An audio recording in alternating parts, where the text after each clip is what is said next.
Do you think then with the US, given that we're not punching people in the face, do you think, I wonder this honestly, do you think we're losing our strength? You know, we're the superpower. And I guess I hear this. I don't know if most people care or even understand. You know, everyone's on, I don't know, TikTok or wherever. They're more interested in Johnny Depp or getting the divorce. So do you think, why should Americans care? And like, I guess what's that disconnect? Like, should they care? And are we seeing like kind of a shift here, a decline? It's a great point. I mean, like my world was the Middle East and terrorism in North Africa and Europe and all that. So I was focused on it, right? But when I came back from one overseas assignment and I found myself at my son's school, you know, he's in second grade. I got a baby on my hip. Nobody cared about what was going on in the Middle East. And that because it didn't touch us. I think now things are starting to touch us that didn't touch us before. We've got much more far right groups, far left groups. We're seeing, you know, the shootings daily. There's a mass shooting once a day, averaging at least in the United States. It's impacting all upon us. In some ways, where it's becoming a little bit like white noise because just don't want to tolerate it. But it's starting to touch us here in the country.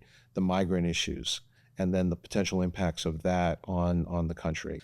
It's starting to touch us more personally. And one of the best anecdotes I have of this, it was probably 2 years ago. So I've got relationships with all kinds of folks around the country, right? And one of my friends, he runs a police department in Connecticut. And, you know, they're connected to the state police, the fusion centers, and all these different things all around the place. Now, I'm a retired guy from, you know, okay, I spent my career, but I'm not inside. Like, I don't know what's necessarily going on.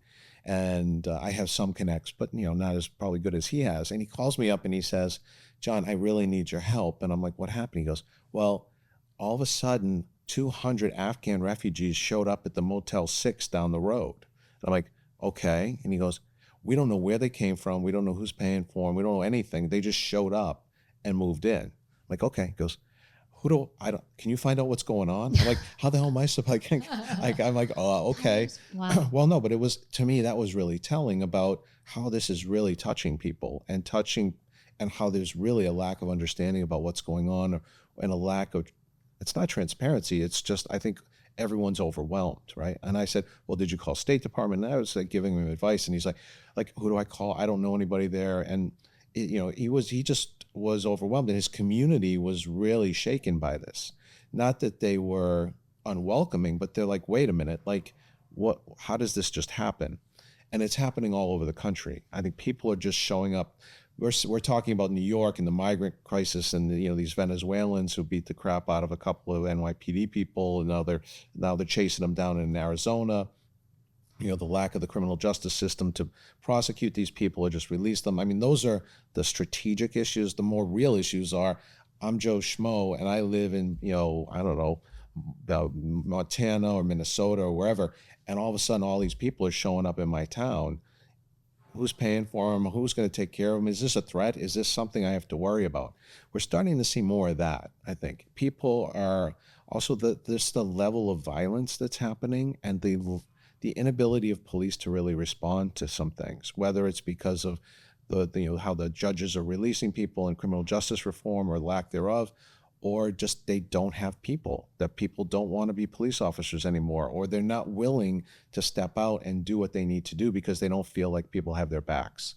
We've never had this in our country before. We've never had this level. We've had problems before, but I don't think nothing like this without really like an end game at play. And it's the partisanship that's out there is not helping it. So I think things are becoming much more real for people, and overseas is touching us a lot more than it has in the past. 9/11 was a horrific thing, right? And that touched us, but that's 20 years ago, 22 years ago. My kids were born after that. They understand it because I've taught them about it, but they don't understand it like you and I did, who had friends that were probably, impacted directly by this. So when you take that and then you decide, I'm not going to go around the world, everyone gravitates to the big issues, the Ukraines, the Gaza and places like that. And to your point, I'll focus on those. I'll talk about, where are we looking at 3 to 6 months from there? How is that going to impact on us? But to me, it's more important of like, what's really going to impact on us as Americans and our lives coming forward? What's the main issue, right? For me, and it boils down, there's a few, like the elections, I think are going to be really resonate. And all of those other issues feed into it, the elections. Cyber threats. And I don't think we ever focus enough on those because those can impact us. So we hear the term cyber attack. So what does that look like? Like, what is a cyber attack? 29 years of service, right? And it was all with the CIA. Mm-hmm. But what would be maybe the most dangerous scenario you found yourself in? It's when you're talking to somebody who has blood on their hands. When people would ask me, what should I read about to understand the Middle East? I'd never tell them read histories. I'd say, read The Godfather. Like, you want to understand